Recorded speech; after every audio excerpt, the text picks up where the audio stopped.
Hello, listeners. I'm your speaker, Casey, and welcome to another episode of the Cult Vault. Today I will be continuing a story that I've been telling for the past few weeks. The extremely sad story of Tylee Ryan and JJ Vallow. In part 1, we covered the family history and looked into notable characters involved and finished with the last ever sightings of the two children. In part 2, we looked at the strange behaviour of mother Lori Vallow and her new husband Chad Daybell, along with other family members such as Lori's niece Melanie, who unexpectedly divorced her husband and remarried very quickly, all the way through to Lori's brother Alex, who also married quickly but all of a sudden died on the bathroom floor of his new wife's home.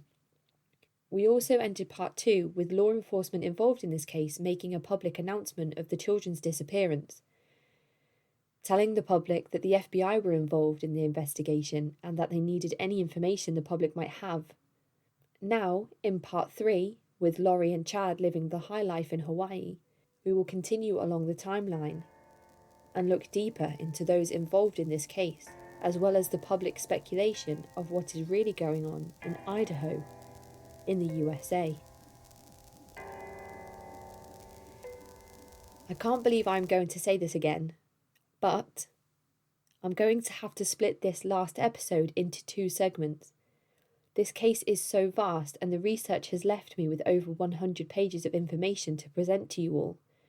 So I apologise that this will be part 3 and that there will actually be a part 4. Before we begin, I would like to just draw attention to my Patreon.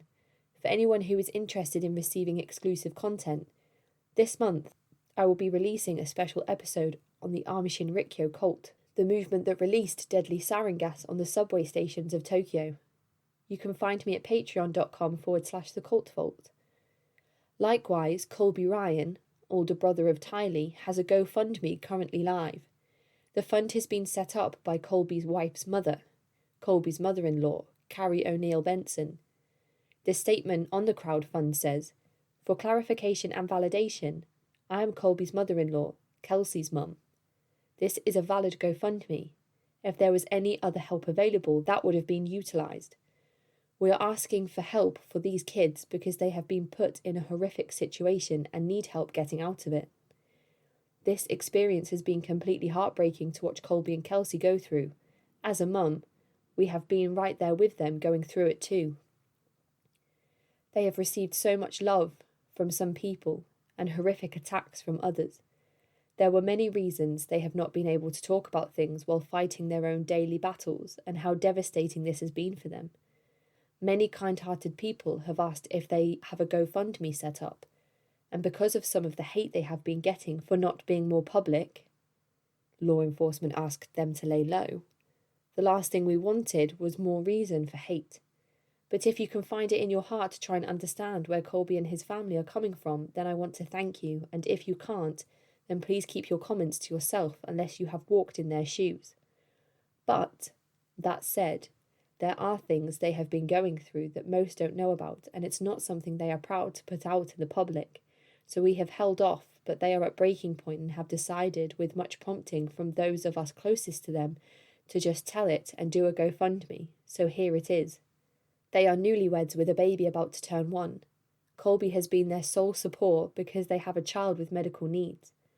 Colby's mum Lori has not spoken to him through any of this, and they can't even explain how bad things have gotten.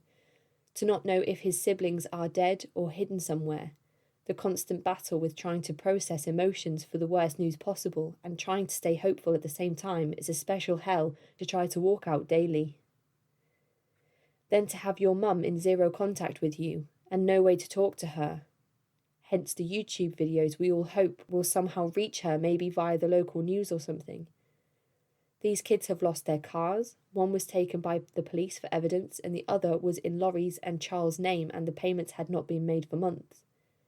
Colby lost his job due to all of this. His credit has been ruined and they have been hounded and stalked by reporters on a daily basis. This has been like a living nightmare that won't go away. They need help, so please find it in your heart to help in some way.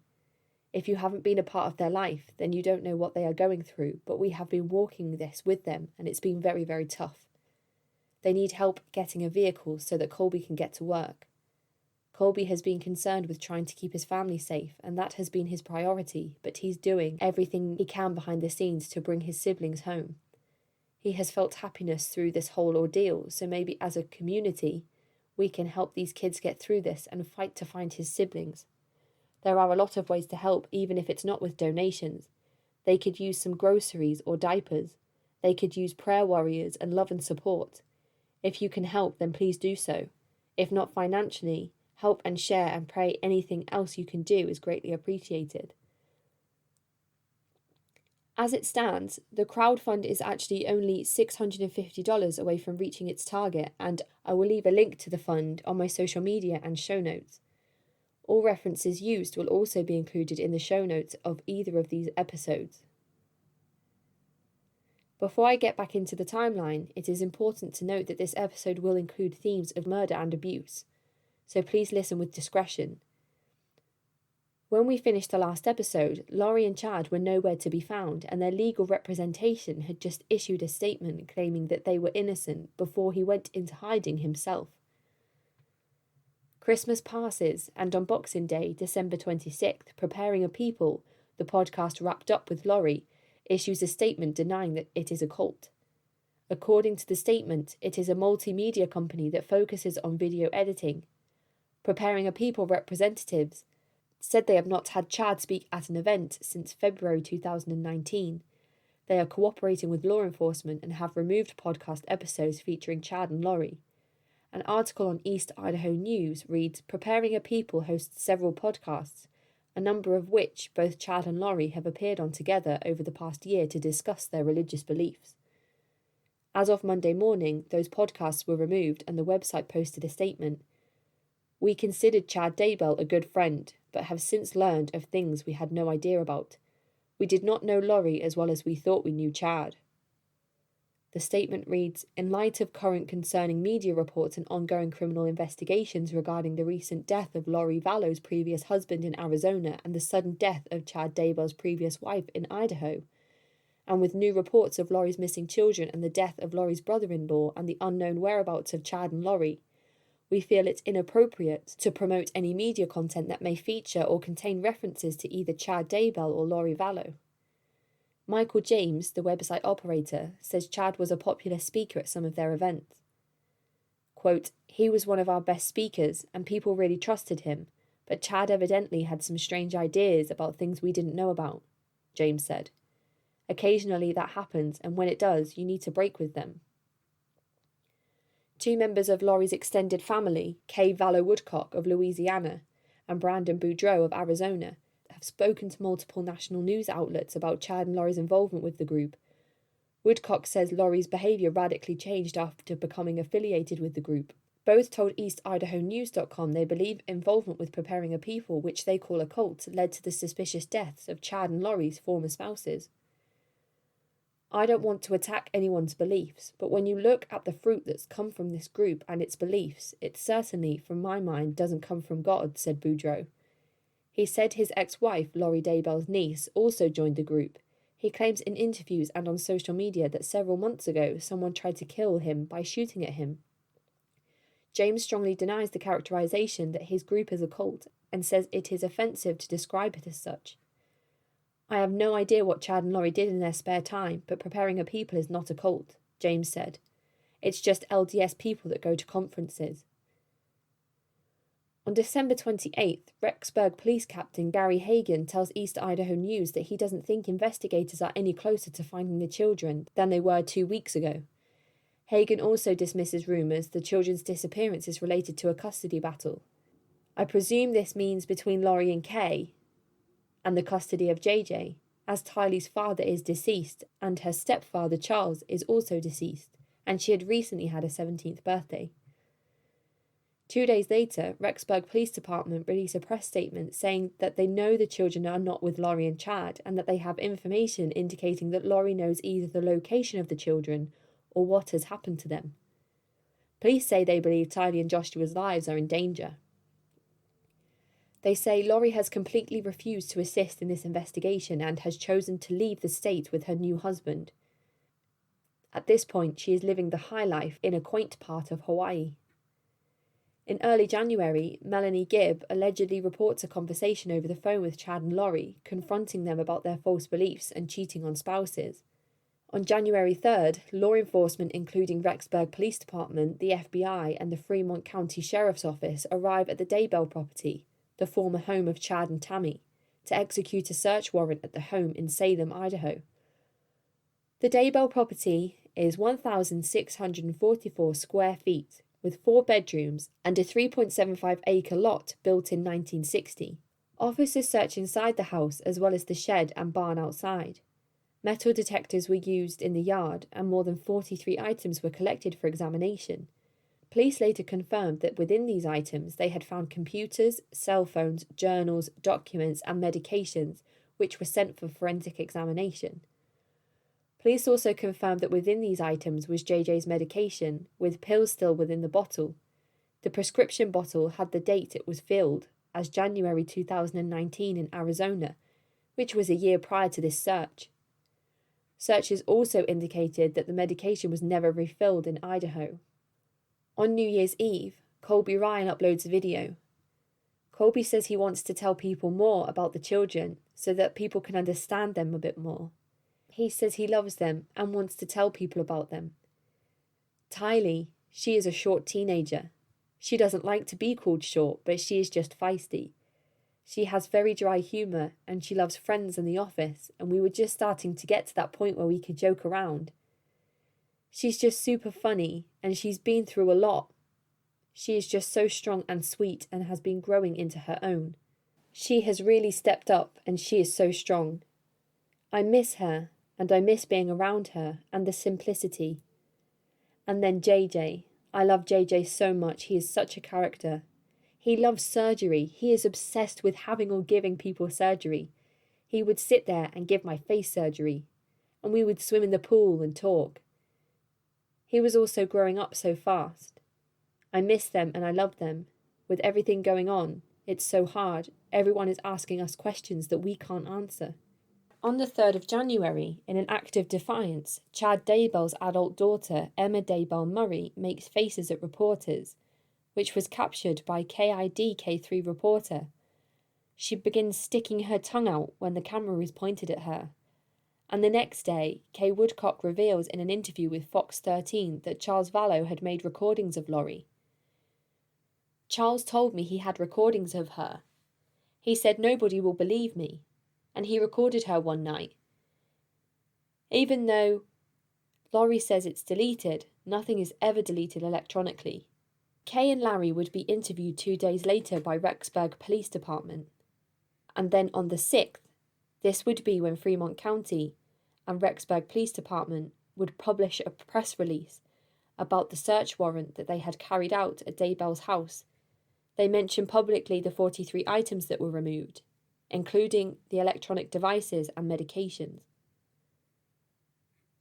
On the same day, Colby would launch another YouTube video addressing Lori. He says, "Mum, I want to talk to you, like I'm sitting across the room from you. I don't even know how to say what I want to say, but I'm so hurt. I'm so hurt by all of this. I can't tell you how many people are hurt by this. I can't even explain to you how this affects so many people. I'm not sure if you know that or where you are at and what you are doing. I can't tell you how hurt and frustrated and confused I am about what's going on. I don't even know. I think what I want more than anything is for you.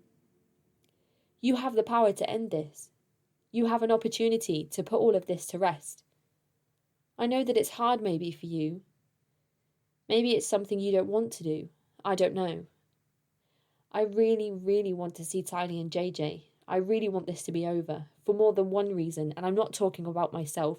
I'm not talking about people trying to get answers from me. I'm talking about the fact that I can't even fathom that this is happening to our family.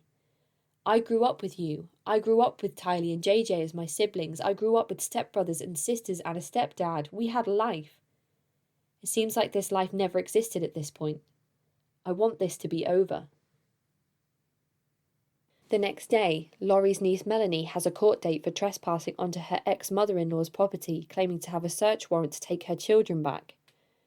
And on the same day, Kay and Larry would announce a $20,000 reward for anyone who comes forward with information about their missing grandchild. An article on AZ Central reads, "Relatives of two missing children are offering a $20,000 reward for information leading to the recovery of Joshua J.J. Vallow and Tylee Ryan."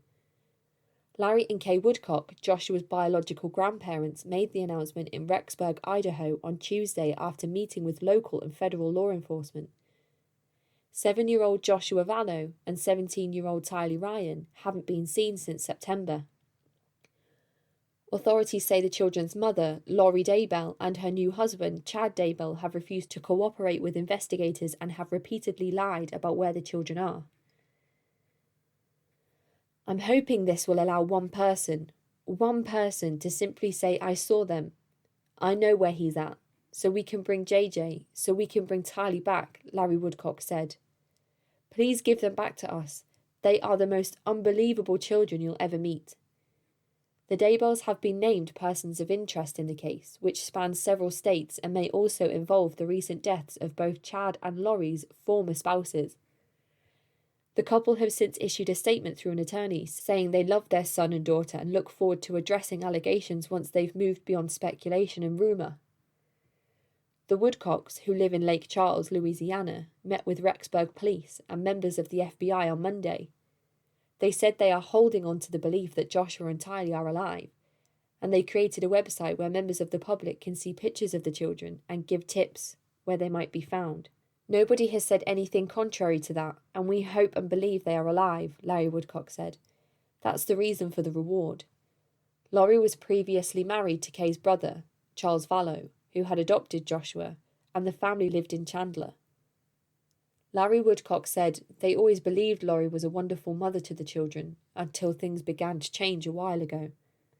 "There's a timeline change with Lori, and it started a few years back," he said. "Lori was a good mother when JJ was young.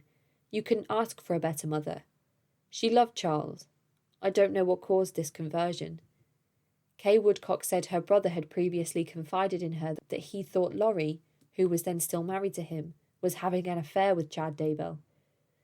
The Woodcocks said that they were also worried after hearing that Lori had told others that she wanted both Charles and Joshua out of her life, and that concern grew when they learned Lori had threatened Charles. Then Kay said Charles told her Lori had joined a Doomsday cult. He was highly concerned about it. Her emotional state, her mental state, and the fact that she had made threats about him, it's all culminated into that cult that she's in. It's Doomsday big time, Kay said. In July, Charles Vallow was shot and killed by Lori's brother, Alex Cox, in Chandler. Cox told authorities the shooting was in self-defense after Vallow hit him with a baseball bat, but that case remains unsolved and Cox himself died of an unknown cause back in December. Charles was wary of Alex for a long time, said Kay Woodcock. Alex has a reputation of no conscience. He would do things for Lori that were just, well, I'm one of 6 children and none of my brothers are going to murder anyone for me. Lori later married Chad Daybell, who himself had lost a spouse just 2 weeks earlier. Tammy Daybell, 49, died October 19th in her Idaho home of what was listed in her obituary as natural causes. But the Fremont County Sheriff's Office is now questioning that claim and has had her remains exhumed for an autopsy. The Woodcocks said they used to talk to Joshua frequently through video chats and phone calls, but that they were only able to talk to him for 3 minutes after his father died on July 7th. Lori Daybell and the children reportedly moved to Rexburg, Idaho around August. We don't know why we weren't allowed more access to him, but we reached out constantly, email, voicemail, text, whatever, and never got a response. So that was very concerning to us, Kay Woodcock said. The last call was an awkward call, Larry Woodcock said. It was like someone was watching him and directing him. Rexburg police interviewed the Daybells on November 26th and said that at the time the couple falsely claimed the children were with relatives in Arizona. Investigators returned for more questioning the next day, but the couple was gone. The Woodcocks say they don't know where Chad and Lori Daybell are currently. The Fremont County Sheriff's Office said Monday that investigators searched Chad Daybell's home, removing 43 items. On the 8th of January, Laurie accesses JJ's app from his old school, and we've heard that she's done this a number of times up until this point. 2 days later, Chad's youngest brother Matt releases a statement saying how unhappy he is with Chad's sudden marriage to Laurie, and asks him to cooperate with law enforcement regarding the children's whereabouts. The statement, which can be found on eastidahonews.com, reads, "Due to the circumstances surrounding the unknown whereabouts of JJ Vallow and Tylee Ryan and the suspicious death investigation of Tammy Daybell, I feel I must make an official statement at this time. My name is Matt Daybell. My wife is Heather Daybell. We have been residents of the Rexburg area for over 15 years. Chad Daybell is my oldest brother. I have not seen nor directly spoken to Chad since Tammy's memorial here in Rexburg on October 23, 2019. Since that time, I have texted Chad twice. Once when I heard from a neighbour of his quick marriage to Laurie Vallow, expressing to him my shock and dismay at this news. Secondly, just recently, pleading with Chad to cooperate with authorities and reveal the whereabouts of his new stepchildren. I have not been close to Chad since childhood. My immediate family has had little association with Chad the last many years due to our concerns with his religious claims and particular books he had chosen to publish, including his own. We are deeply saddened at the recent events that have played out for the last several months. It is our hope and prayer that JJ and Tylee are found safe. We want for the truth to be found, whatever the truth turns out to be. Neither I nor my wife and children have any more information than what has been reported by the news media. I plead again for Chad to come forward and cooperate with this investigation so that this very difficult situation might be resolved. My wife and I ask for privacy for us and for our children, and we will not be giving any further comments at this time." Annie adds to her timeline here that it's notable that Matt adds to his statement that he represents the views of him, his wife, and his children, not his extended family or parents. On the 14th of January, Melanie, Laurie's niece, is interviewed by Rexburg Police Department. On this same day, surveillance footage from Yellowstone National Park is received by Rexburg Police Department. This is important, as this was the place that Tylee was last seen alive. And in the now infamous photo, you can see Tylee on this day, standing with JJ, smiling proudly, with Uncle Alex standing in the background. On the 25th of January, law enforcement locate Chad and Laurie on the island in Hawaii. Laurie's gone back to Kauai. Law enforcement then serve Laurie with a child protection order from Madison County's prosecutor's office in Rexburg, requiring her to produce Tylee and JJ to Idaho's Department of Health and Welfare or the Rexburg Police Department by January 30th. That gives her 5 days.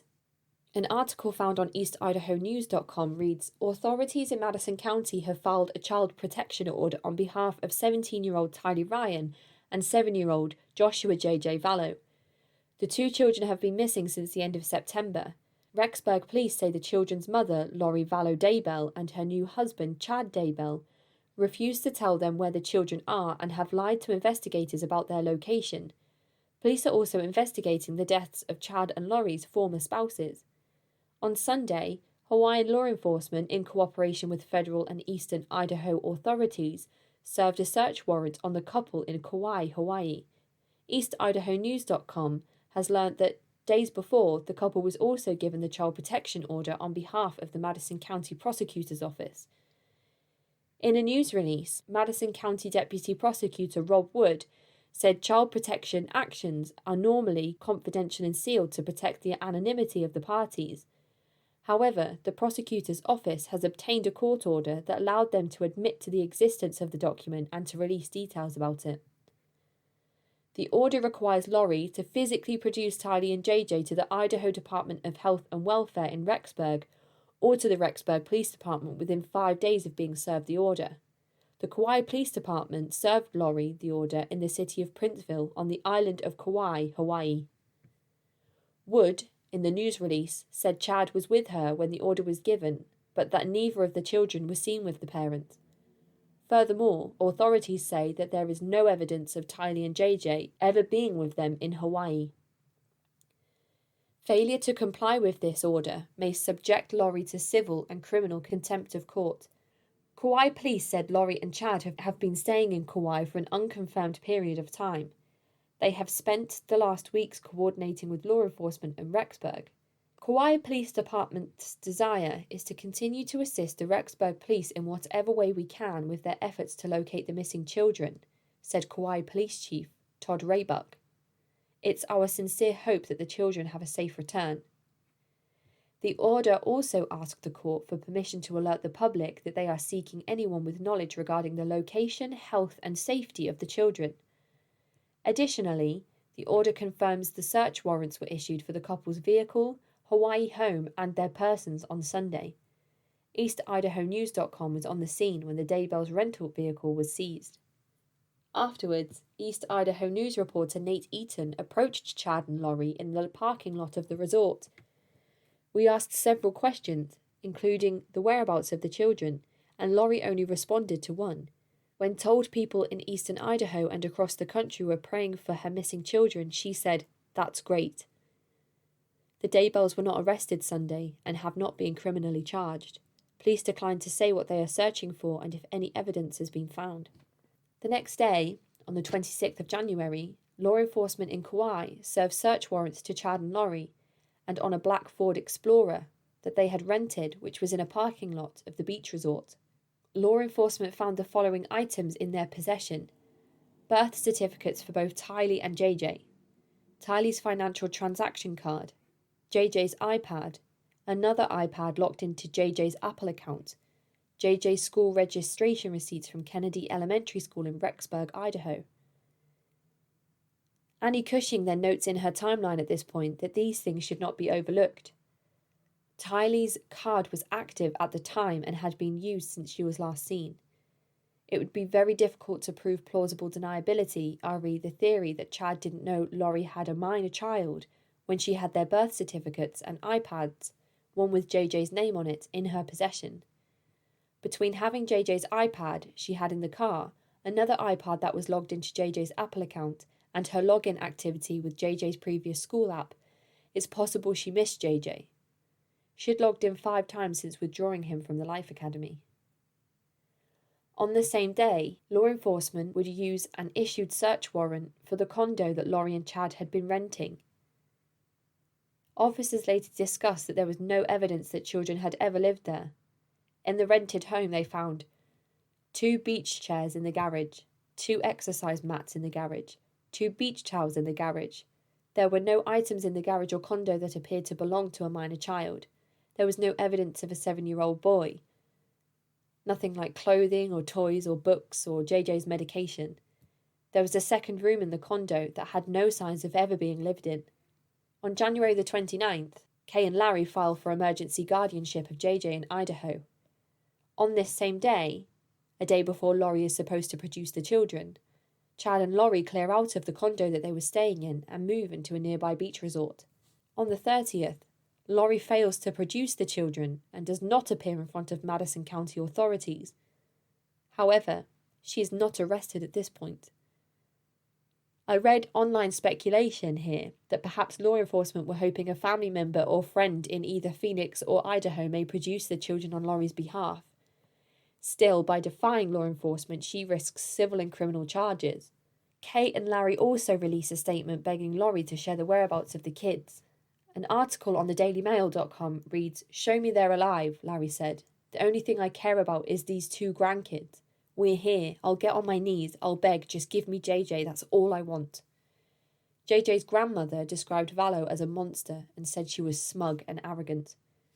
"Bring the kids, that's it," Kay said. "I don't care to ask her anything. I don't care."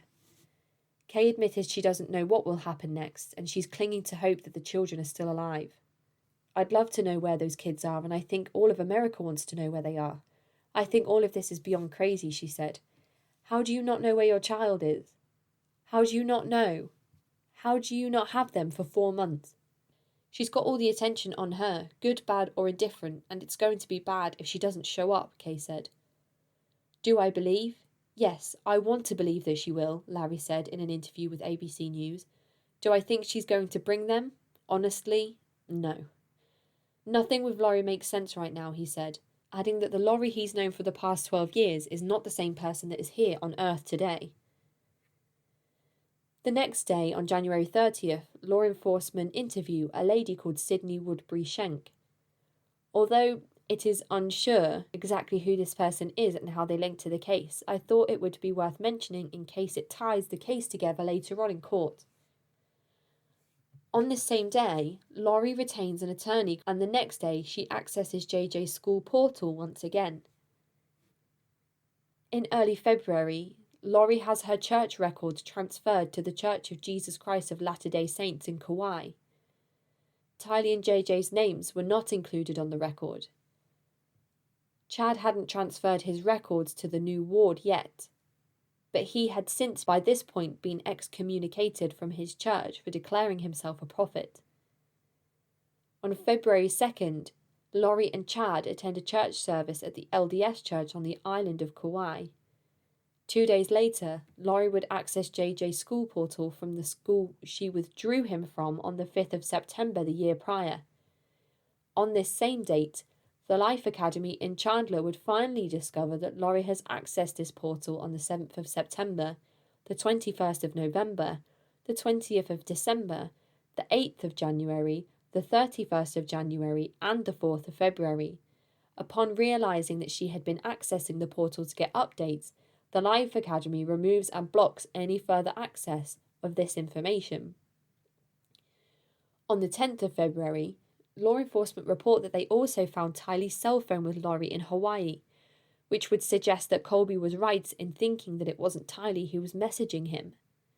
2 days later, Dateline's Keith Morrison receives a tip that Laurie and Chad had packed up their belongings and were planning to head to Mexico. 2 days later, the Dateline episode titled Where Are the Kids airs, and the case starts picking up more national attention.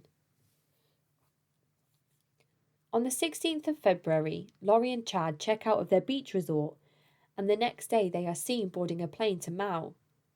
On this same day, Ian Pawlowski, new husband of Laurie's niece Melanie, who by this stage had spoken to law enforcement a number of times without telling Melanie, then went on to tell Melanie that he'd spoken to law enforcement, and then began to document everything that he'd told law enforcement onto his laptop. He then gave the laptop to his son via his ex-wife. Ian's ex-wife Natalie then finds a note on this laptop. She shares this information with Melanie's ex-husband Brandon Boudreau, and Brandon would eventually include what he'd learnt from this document in court. Now, bear with me as I read this out, because this is some of the most significant cult-like material that we have come across so far in this case. The document, written by Ian, says this: multiple probations, minimum of 9 mortal lives to become exalted, but more to become gods. After 2 mortal lives, you can choose to sign a light contract or a dark contract. Note, choosing light or dark isn't permanent. You can choose not to be reborn if you are satisfied with your progress. Veil grows thinner each time you are reborn. Multiple sealings possible, but males can choose one true spouse or have many. Translation. Translated beings cannot die, cannot reproduce, do not sleep or eat, and do not feel the sorrow of the world. Injury is possible, but healing is accelerated and it's never fatal. It's done in multiple phases, usually lasting 3 days.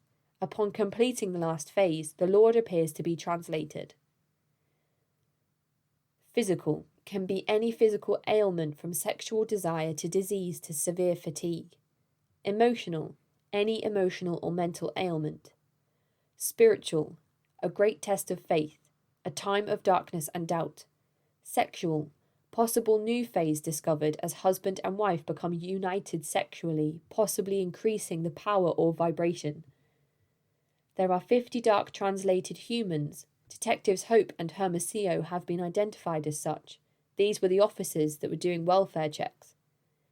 They work under the direction of Satan, Lucifer, and Cain. Zombies.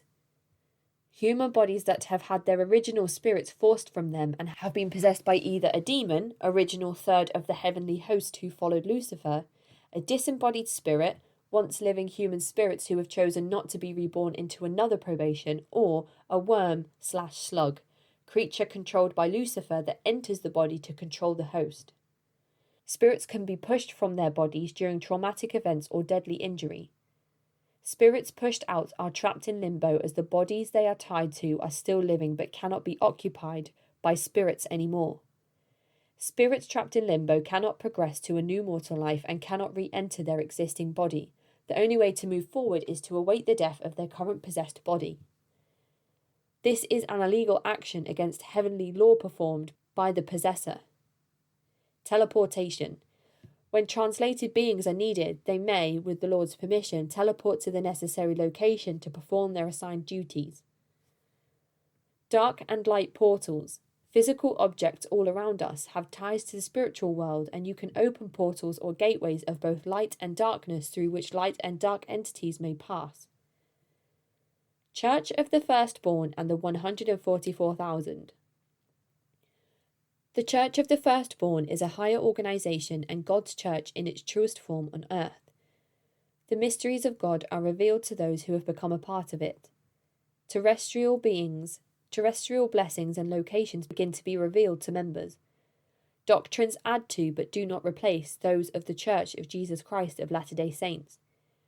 Prophet of the Mormon Church presides over the general congregation, while others are called specifically to run the Church of the Firstborn.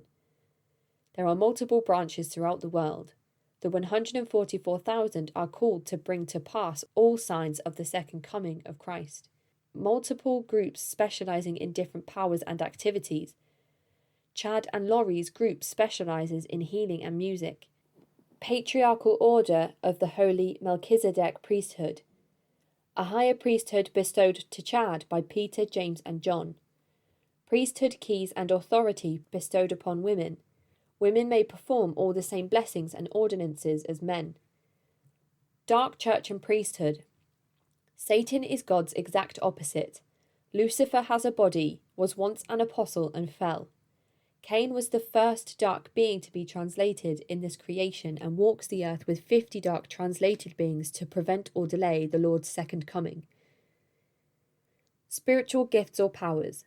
People can manipulate the elements to do the Lord's will and bring to pass signs of his second coming. As a side note here, I did read somewhere that apparently it is believed by the people in this group that Zulema Passines, Alex's wife, was believed to be able to manipulate the weather. If you can imagine it, it's real. Every fantastic idea is a reality somewhere, including magic, wizards, sorcerers, witches, etc. Spells and curses in Harry Potter are real but require great focused will to use. Also, supernatural creatures exist, such as dragons, fairies, and centaurs. Spiritual weapons, dark and light weapons, weapons that cannot be perceived by celestial beings that injure and scar the spirit. Spiritual healing.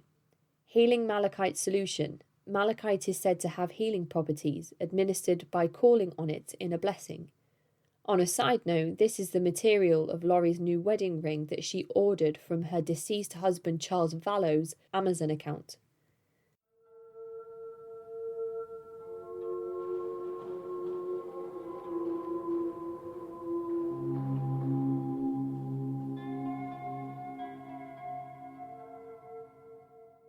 Ian's document goes on to explain the relationship between Melanie and himself. It reads, "When Melanie began sharing all of these things with me, I tried to keep an open mind. I'd only met her days previous, but felt very comfortable around her. I believe there is more to the gospel than what I have seen so far, but I never thought it would sound like this. The ideas seemed harmless at first, and she sounded pretty certain of some of them. She talked about how she'd learned some of these things in the temple and others from Chad and Laurie. Upon first meeting Chad and Laurie, I didn't get a bad impression of them, but they did seem different. I didn't think anything of that, as I feel that's a fairly normal thing to experience. I didn't give them much thought, as they said they were planning on taking off, and that I'd be given the reins on taking care of Melanie. They said they'd be going to Hawaii and invited me to come and visit sometime. Later, Melanie explained porting and that they would use that method of travel to get there. The first time hearing all of these new beliefs was a jolt. I was looking for someone spiritual, but this is a leap beyond that into concerning territory. I had fears and doubts, but I trusted Melanie and wanted to give it a fair chance, so I continued to listen and ask questions in hopes it would click for me. But it never did. There was fun and exciting ideas, but it felt like many of them were ripped straight from Dungeons and Dragons. Between the stats, accounts of dark and light weapons, and words spoken in blessings, it sounded like that appealed to me. I couldn't find anything to confirm it as I prayed and asked.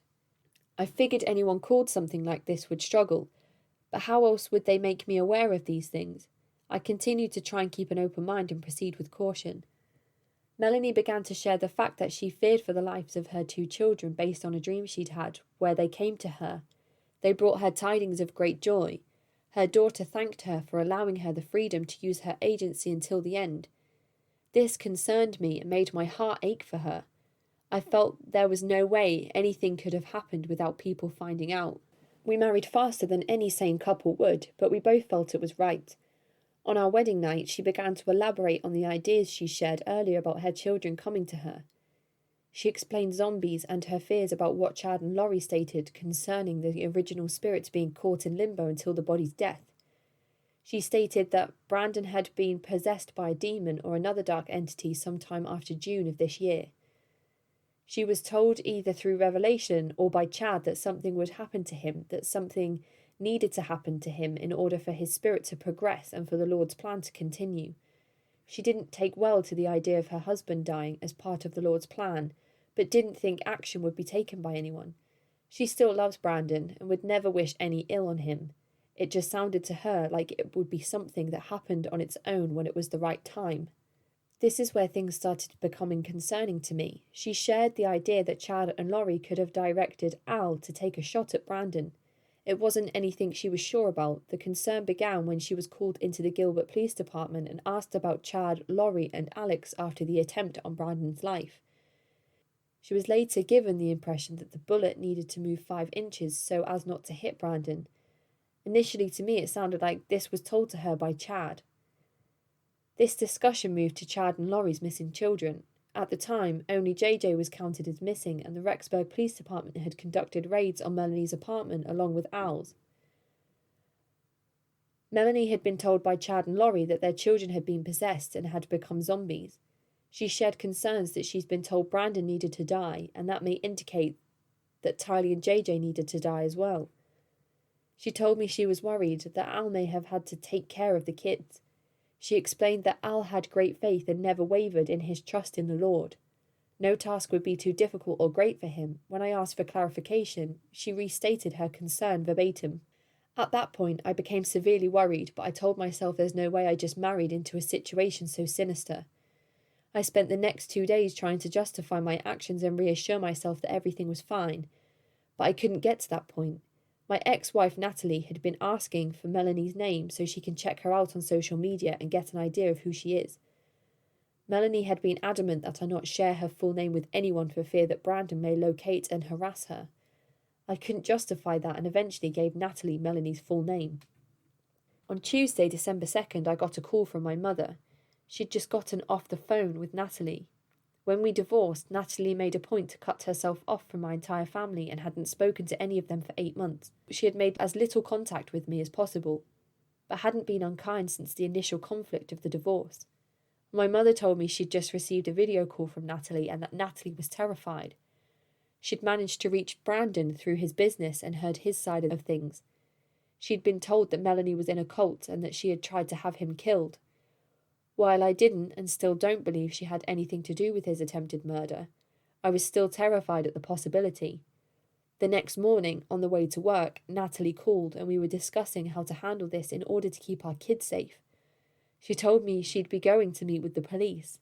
I told her I'd go along and lay out everything I understood. I saw 2 possibilities. The first was that Melanie isn't who I thought she was, and I keep myself and my family out of a dangerous situation. The second was that Melanie has been taken advantage of and I'm going to get her out of a messy situation and get her healed. When meeting with the police, I intended to share things as I understood. The detectives were present along with an FBI agent named Ricky. I've since shared all of my concerns with Melanie and have gotten clarification on some of them. What I shared with the police were the ideas that Chad, Laurie and Alex may have planned the shooting at Brandon and that Tylee and JJ may be in serious danger if Melanie's fears have any validity. If shooting at Brandon was indeed based on the idea that he was no longer actually Brandon and needed to die as part of the Lord's plan, then the kids' lives could be forfeit based on the idea that they're not really Tylee and JJ anymore. I shared that Melanie had concerns about them participating in the shooting and was against anyone trying to hurt him. She couldn't see them doing these things, but she also knew they would follow the Lord's will as they saw it. Such a thing would be a huge threat to God's plan and would need to be dealt with directly. Alan Zulema stayed in Las Vegas and were preparing earthquakes at the time. At the time I spoke with the police. I shared concerns for the safety of my kids and Natalie. I offered to help in any way I can. I then allowed them to pull data from my phone. I met with them again the following afternoon and restated what I knew for a few other detectives, Lieutenant Ball and another FBI agent named Travis. They shared some mild concern about me potentially spying for Chad and Laurie. I explained that I was there because I was concerned primarily for the safety of my kids and that I wanted to get Melanie out of this if possible. They gave me a recording device that looked like a thumb drive on a keychain. My plan was to record anything I thought could help locate Tylee and JJ, locate Chad and Laurie, and be calling and understand what happened when Brandon was shot at. If I thought Chad and Laurie were going to be calling, I'd turn on the recorder and just let it run until they'd hung up. I don't feel that anything substantial was recorded as Chad and Laurie never talked about the kids or their location. Most of the conversations consisted of everyone commiserating about the current circumstances, discussing religious ideas, and just catching up. In addition to the recordings, I would talk with Ricky, and he'd let me know about things that may come up in conversation. He was never specific, but would give me enough information for me to know when it came up. These tips turned into Tammy's body being exhumed and Al's passing. On the 19th of December, a detective contacted me and told me they had another warrant for Al's apartment next door. He asked if I'd give them the code to the garage so they wouldn't have to break in the door. I shared the code. I didn't see any reason not to. They went in with a forensics team and looked for any evidence of JJ having been there. Melanie saw them there and spent the afternoon at my apartment. That night, I went to the apartment and looked around to see what they had been doing or if they'd taken anything. I also wanted to see the warrants to understand what they'd been looking for. After looking around, I went to see Melanie at my apartment. I finally broke down and told her that I'd spoken with the police and that I don't believe any of this. I didn't know how she would react, but I couldn't hang on to the stress anymore. Of course she was hurt, feeling betrayed, but she reassured me that she loves me and that she understands why I did it. At that time, I didn't share that I'd been recording anything. I wasn't sure if we'd hear from Chad and Laurie again. Over the following week, we had discussions on our situations and I came to understand things a little better. She was legitimately afraid of the ideas I'd shared with the police and FBI, but they weren't anything she had any proof of. As I've spoken with her and dug into the details, I've come to believe that she truly doesn't know anything about who shot at Brandon or where the kids have gone. She only has what-if scenarios that she's shared. I'm worried that I jumped the gun and have sent the authorities on yet another wild goose chase, along with prompting them to light up the national media with pieces of what I shared. My intent was to protect my family and help solve the case of the kids' disappearance, not smear anyone in the public eye. I certainly didn't want to give Brandon any ammo to hurt Melanie any more than he already has. I still have my doubts. Primarily, why not turn to the police first instead of disappearing if you claim your life is in danger? Why leave your innocent niece here to clean up the mess and encourage her not to cooperate with the authorities? Why encourage her not to fight for her kids? Her ex-husband now has temporary sole custody as a result. Why not simply provide proof that the kids are okay and put an end to this insanity? Isn't it odd that the two detectives assigned to your case happen to be two of Kane's dark 50? Everyone trying to do their job and save these kids are either evil or deceived. Your kids are missing and it doesn't come up once during a handful of lengthy conversations. There are so many more questions I have. I don't ever want to have anything to do with these two after this. Melanie has been put through the ringer because of their paranoia, and now is in the hot seat because I went to the police to try and help. I know she's done nothing wrong, and I want her free from this. I will no longer openly cooperate with the police or the FBI, but I will through a lawyer. My final straw was when I received a call on Friday from Ricky where he threatened charges of lying to a federal officer and or being an accessory to the disappearance of Tylee and JJ because Melanie couldn't clearly answer questions about the religious aspects of the investigation. After I shared my doubts with her, her world shattered.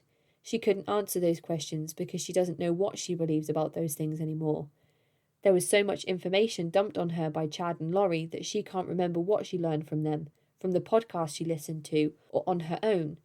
A 20-year veteran FBI agent throwing a hissy fit after one shaky interview tells me all I need to know about how they want to handle this.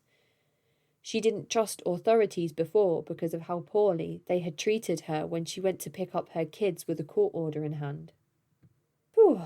So, Annie makes a side note in her timeline here that reads, I'm not buying that Ian just happened to journal his entry into this group, which he left in an unprotected file on his laptop, that he then turned over to his ex-wife to find. To me, the note has a very contrived feel to it and puts both him and Melanie in a very favourable light. Melanie moved to Rexburg away from her 4 children. Whatever the reason, it must have been compelling enough to motivate her to move away from her kids. I'm not buying that casual interest in this group could be compelling enough. A lot of people on the internet have also found it very interesting that he said they met on online dating, but they happened to both be in the Church of Latter-day Saints and live just down the road from each other and both be recently divorced. People on the internet are struggling to accept all of these coincidences. On February 12th, a judge makes no decision during a closed-door status conference on the Woodcocks' request for emergency guardianship of JJ. 4 days later, Local News 8 reports a possible sighting of Tylee at a concert in Nashville. Unfortunately, this lead doesn't play out, and it's never verified whether Tylee was positively identified.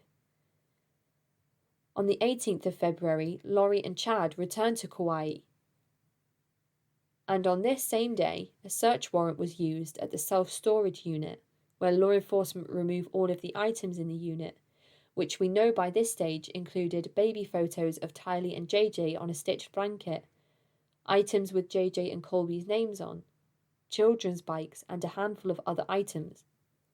It would also be on this date that the Madison County Prosecuting Attorney's Office would submit a criminal complaint against Laurie. The complaint includes these 5 crimes: 2 felony counts of desertion and non-support of dependent children, resisting or obstructing officers, criminal solicitation to commit a crime, and contempt of court, the last 3 of which are described as misdemeanors. Annie notes here that after the court documents are released, it is clear that Laurie has taken Chad's last name after the wedding. She is now officially Laurie Daybell. On the 20th of February 2020, Laurie Daybell is arrested and taken into custody at 2:30 p.m. in Princeville, Kauai by Hawaii law enforcement. She is finally charged with 2 counts of felony desertion of a child, as well as the aforementioned misdemeanor charges of obstruction, solicitation, and contempt. She is held with a huge $5 million bond pending extradition to Idaho. The next day, on February 21st, Laurie has her first court hearing in Kauai. The highlights include Laurie's defense attorney, Daniel Hempe, requested her bail to be reduced from $5 million to $10,000. Justification for the reduction by Hempe was, "We are sitting here with a couple of felonies and misdemeanors and a $500,000 bail." Judge Kathleen Watanabe kept Laurie's bail at $5 million. Laurie asserts her right to an extradition hearing to fight extradition to Idaho. That hearing is scheduled for March the 2nd. Prosecuting attorney Justin Collar requested Laurie be remanded without bail. Collar requested an identification hearing be set for March the 5th, 2020.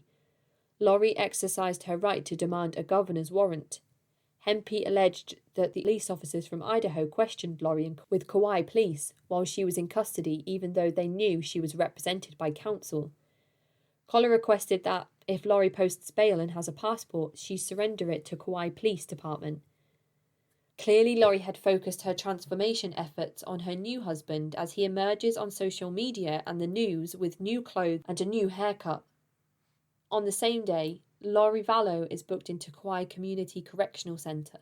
On February 23rd, child custody papers reveal Ian Pawlowski provided statements to law enforcement that Melanie Pawlowski, Brandon Boudreau's ex-wife, told him shortly after they married that she conspired with her uncle Alex Cox to kill Brandon.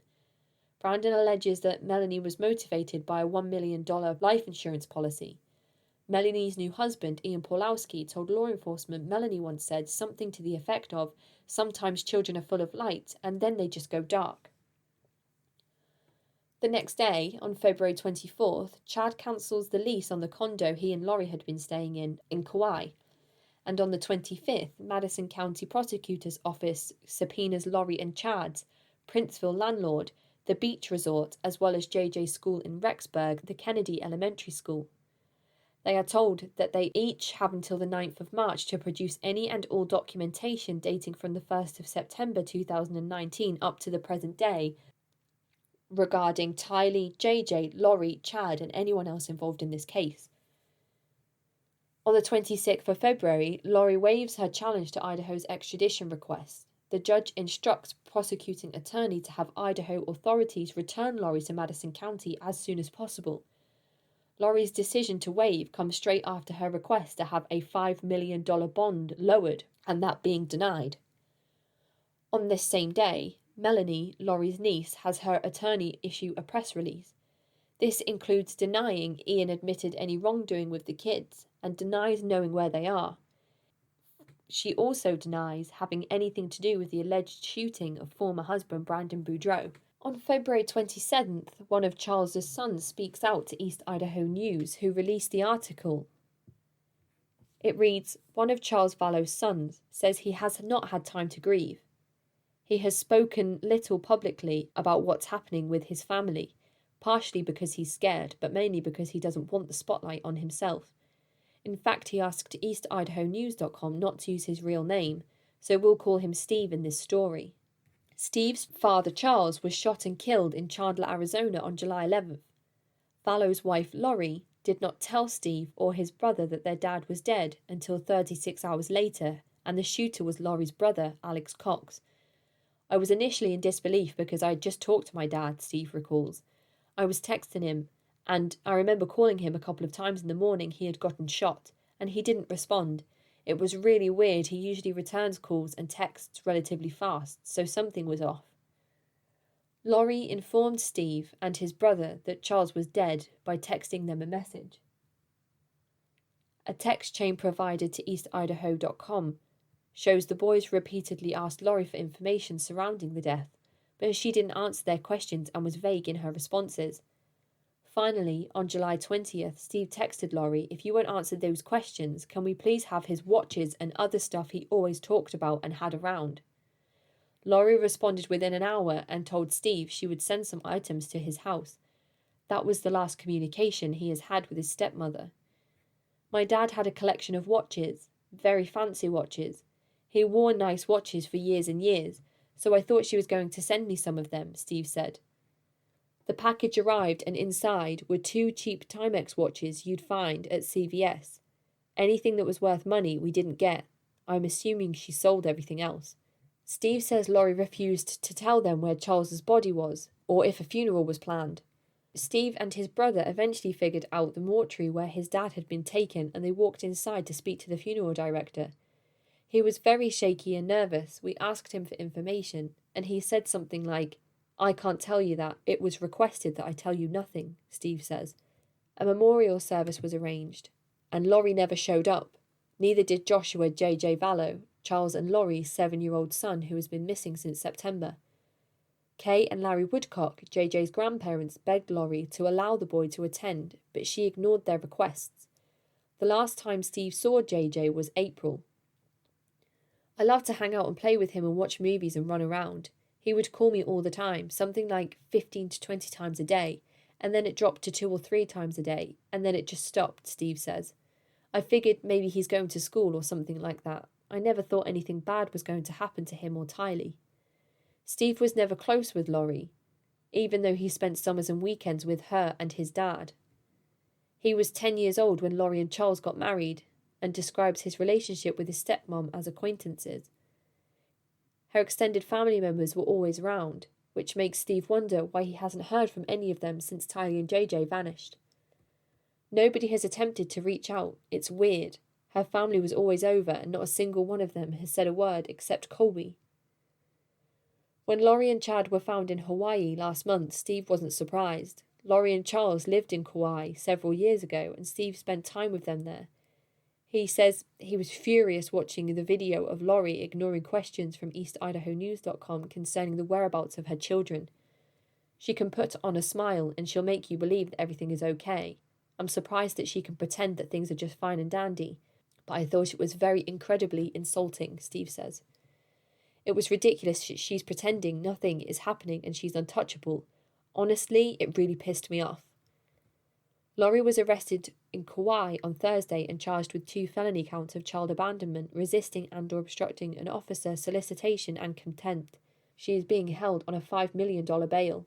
When Steve learned she was in custody, he says it was the first good news that he has had in months. He believes additional charges will eventually be filed against her and Chad Daybell, her new husband. He is confident Laurie and her brother Alex Cox lied about the circumstances surrounding his father's death. They told police Cox shot Charles in self-defense after Charles attacked him with a baseball bat. I don't believe any of it. My dad was never verbally aggressive, never raised his voice, never physically threatened anyone or anything like that, Steve says. He was very good at baseball. He played in college, so if he was going to defend himself, he wouldn't just tap an aluminium bat on someone's head in self-defense. The entire story just doesn't make any sense. As if things couldn't get more bizarre, Steve says Alex Cox's sudden death in December was mind-blowing. I was much more worried when Alex was alive about my safety, but then we didn't know if we should feel more or less safe. I don't know what happened to him, but I have a lot of ideas if they're possibly willing to take out their own. I have to assume the worst, he says. Steve says whenever he thinks about his father, he becomes sad and then upset. If he focuses on it for too long, he ends up in a bad place and he isn't quite sure how to process everything that's going on. He realises he may never know the whole story surrounding his dad's death, but he does want answers about Tylee and JJ. He hopes justice is served soon and the children are found. The truth will come out. They need to be found and Laurie needs to be held accountable, he says. I've been worried about my safety and my family's safety because I don't know how many followers she and Chad have. This needs to end. On the 29th of February, Chad returns to Rexburg, and on March the 4th, Rexburg law enforcement take Laurie into their custody and extradite her from Hawaii to Idaho. On the 5th of March, she arrives in Rexburg. Also on this date, Laurie's attorney requests a number of documents from the prosecuting attorney, which include warrants and related documents, communications between law enforcement and media, court orders, unredacted police records, handwritten notes and dispatch tapes. On the 6th of February, Laurie is scheduled to attain an arraignment hearing in Rexburg. Her bond is reduced from $5 million to $1 million by Judge Farron Eddins. Madison County Prosecutor Rob Wood would later reveal on this day that in Laurie's court hearing in Rexburg, it came to light that Laurie had continued to receive Social Security benefits for both of the kids after she left Idaho for her wedding. On March 11th, the FBI, along with Rexburg Police Department and other law enforcement agencies involved in the case, gather in Salt Lake City, Utah to coordinate, share and review all of the present information that each respective agency has so far collected. On this same day, Attorney Rob Wood and Laurie's attorneys request to move preliminary hearings from March 18th and 19th to May the 7th and 8th to allow more time to exchange and review discovery. Also on this date, Laurie's attorney, Mark Means, files a motion to disqualify Magistrate Judge Eddins without cause. It is also around this date that Colby talked with Laurie while she was in jail. On the 13th of March, Laurie has a telephonic hearing where 3 decisions are made. 1. Magistrate Judge Farron Eddins agrees to reschedule Laurie Daybell's preliminary hearing for May the 7th and 8th. Eddins then disqualifies himself without cause from the case. 3. Laurie Daybell's attorney, Brian Webb announces he plans to file a motion to withdraw from the case. Edwina Elcox, who works with Webb's law firm, will also withdraw from the case.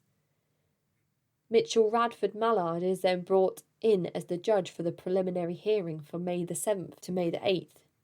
Edwina Elcox, one of Laurie's attorneys, when trying to get the bond lowered, had said in court, "Here today, Laurie is innocent.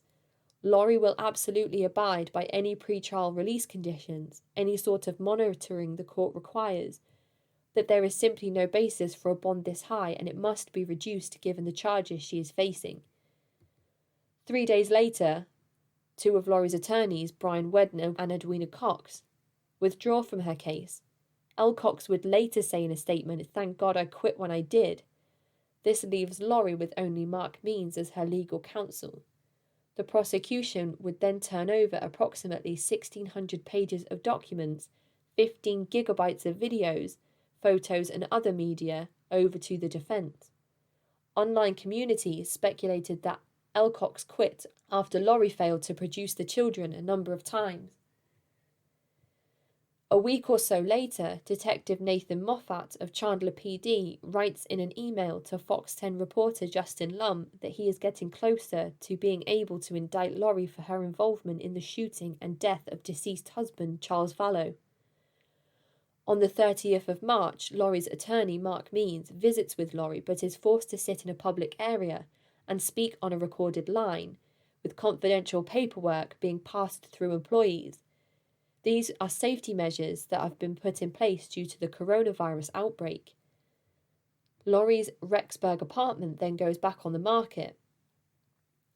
Laurie's attorney then requests all evidence pertaining to the deaths of Charles Vallow, Joe Ryan, Tammy Daybell and Alex Cox. He requests all the records in early April of anything pertaining to the following witnesses: Adam Cox, Charles Vallow, Alex Cox, Ethel K. Vallow, Larry Woodcock, Brandon Boudreau, Melanie Paulowski, Melanie Gibb, Christina Atwood, Jack Daybell, who is Chad's father, Sheila Daybell, who is Chad's mother, Jason Gwilliam, Tammy Daybell's brother-in-law, Samantha Gwilliam, Tammy Daybell's sister, Summer Shiflett, Laurie's sister, Ruth Mortensen, Detective Hope of the Rexburg Police Department, Matt Daybell, Chad's brother, and Heather Daybell, Chad's sister-in-law. On the 4th of April, Justin Lum of Fox 10 News attempts to set up a meeting with Laurie in jail via the Tellmate app. Surprisingly, she accepts him as a contact, but denies his call. A Redditor on the Laurie Vallow subreddit describes Tellmate as Android tablets made by the Tellmate company for inmates to use for free legal research, to contact family and their counsel, and to play some mind-numbing basic games on them. They're far from being an unrestricted iPad, and they cannot browse the internet freely. Everything is very restricted for them. What isn't so restricted, though, is the actual communication app used to talk with the inmate. These were brought in as a measure against COVID-19.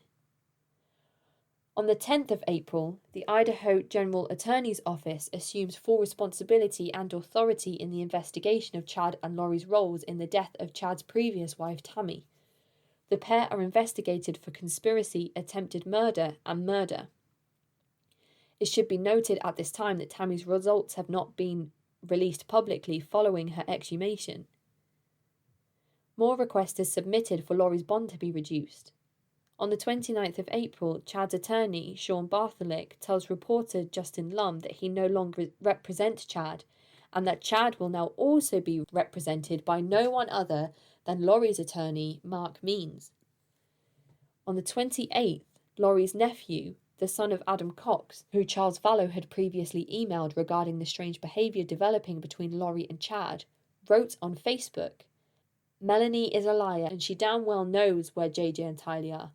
Disappointed they'd have her on Dateline. I understand ratings, but she is involved in these deaths, attempted murders and missing kids."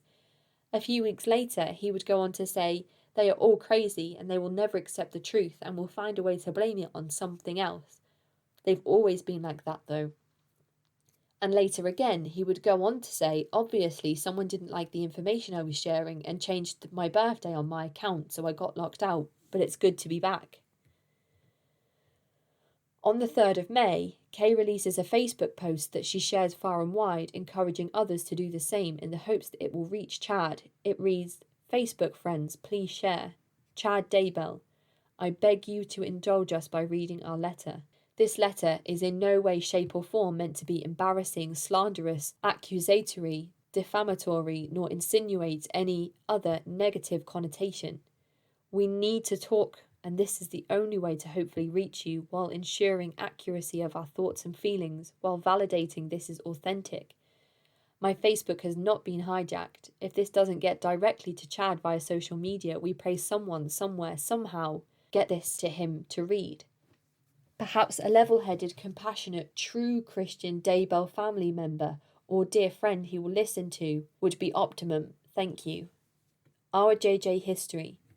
JJ has been enveloped with love 24/7, 365 by everyone in his life. He has been a very special child from the moment he was born. Larry and I would have happily raised him. He is a welcomed blessing in our lives.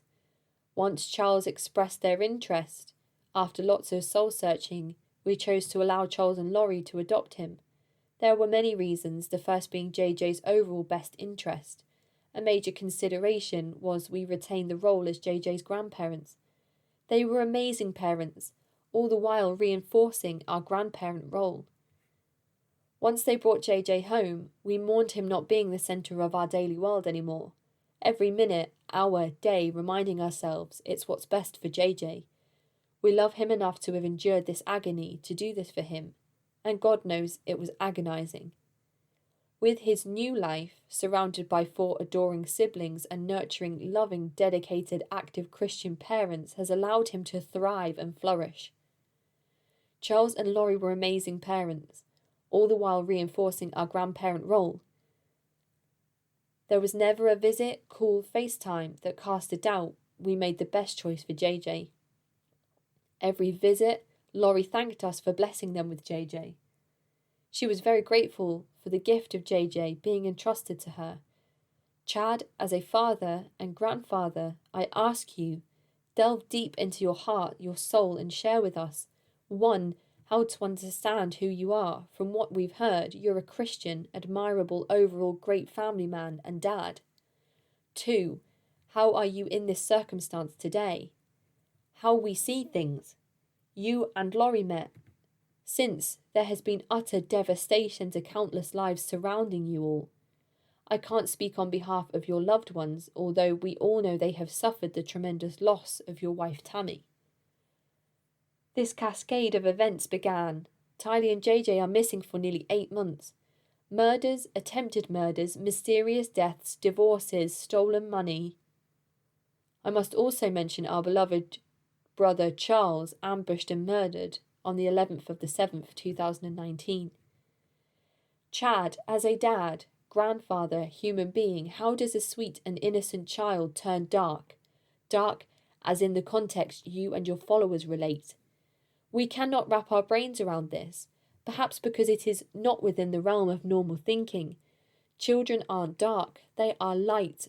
They are the light of this world. It is people around them who are dark. Chad, how can you be so cruel to not say, show us if Tylee and JJ are okay and where they are?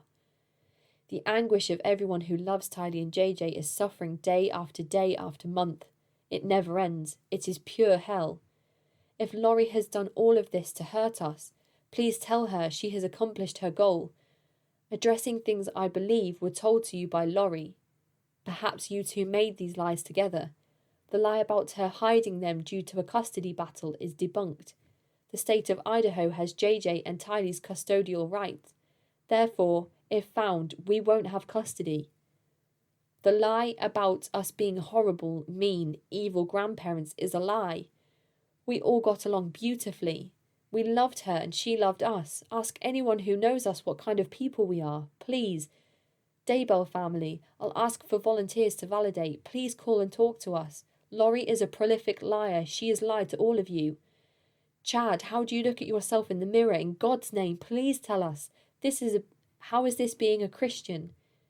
How do you, in good conscience, look at your grandchildren? Due to you and Laurie, we can't see and hold ours. It looks as if you're playing God. Are you? Looks like it, and I feel most everyone in this world agrees with us. I am begging you, Chad, end this now. Recover them. Give them to law enforcement. If you can't because they have been harmed, then, by God, be a real man, own up to your crimes and confess. Chad, you have the power to stop this now. Laurie has lied, and now it is time for you to speak. If this situation continues, you will truly wish you could portal yourself off this earth. Another galaxy won't be far enough to keep you safe. If you think your darling wife won't start singing to save her hide once you're both in jail, think again. You have no idea who you married. We don't know what's happened to Laurie, but she is gone. Goddess, Laurie is evil and dark. Chad, time to start thinking with your brain. Show Laurie and the world a real man exists in you. Do the Christian thing and end this now. If you want to talk further, we will happily oblige you. JJ's picture below. How is our baby anything more than innocent?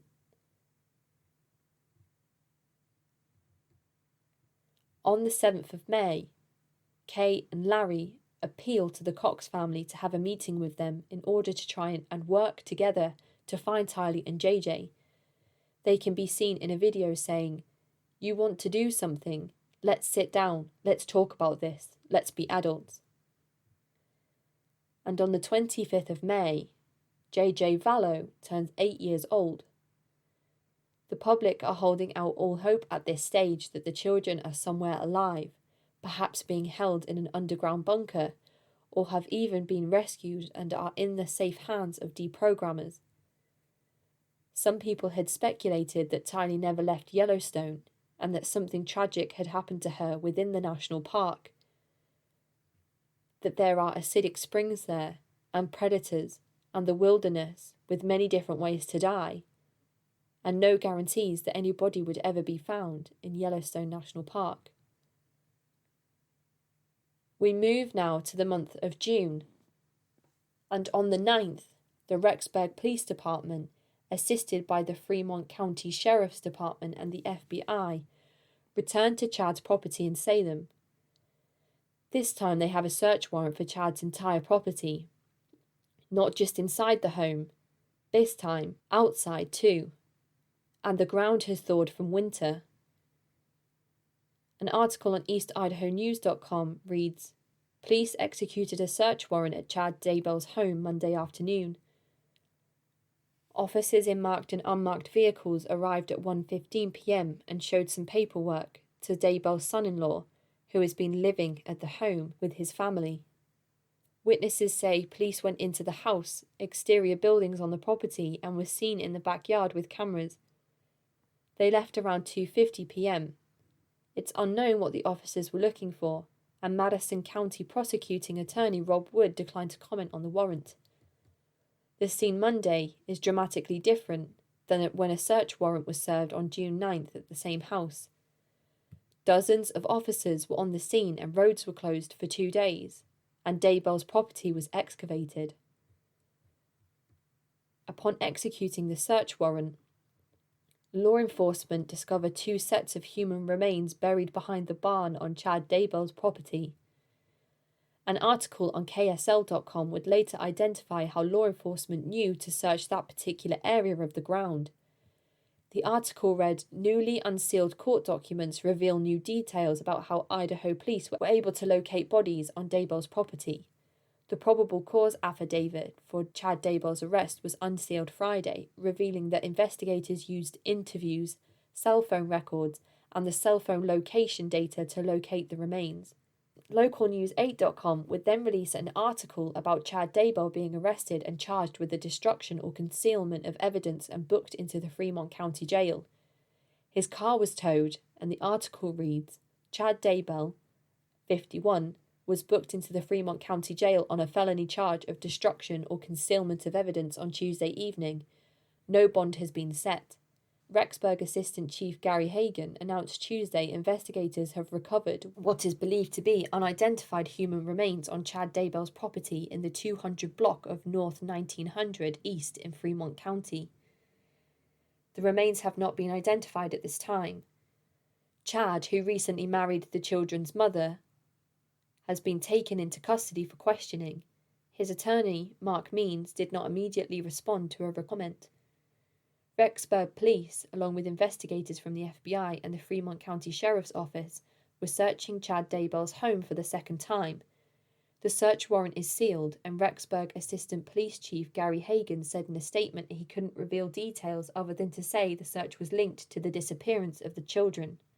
Investigators are continuing to pursue the property for any other information related to the case. Police are not going to answer questions as the investigation continues. Lori Daybell is awaiting trial on charges of child abandonment and obstructing the investigation and has pleaded not guilty. The Idaho Attorney General's office announced this year it was investigating Chad Daybell and the death of his wife at the time, Tammy Daybell. The next day, on the 10th of June, Chad appears in court for his initial hearing. Judge Farron Eddins agreed with prosecutor Rob Wood's recommendation for a $1 million bond. In arguing for this, Wood confirms that the remains found on the Daybell property belong to children. He goes on to say, "The concealment of one of the bodies is particularly egregious." Bond companies go on to say that Chad probably doesn't have enough collateral to post bail.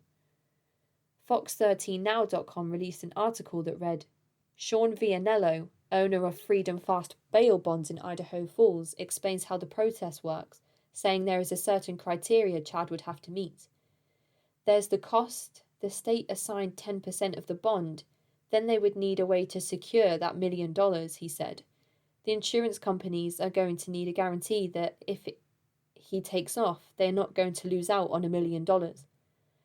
That guarantee could include $1 million in equity, which Vianello said could mean owning multiple properties, cash collateral, and or co-signers who are local residents or business owners. At this point, even if somebody wanted to bond them out, it would be hard for them to come up with the premium, the $100,000, plus be able to secure the $1 million bond, he said." And here is where we are going to leave part 3 of this story. As I mentioned before, I did want to cover this story in one episode and then realised it would need to be 2.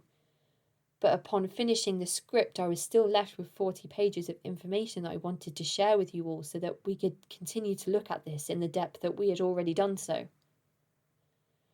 Which I can only achieve if I actually do this in another episode.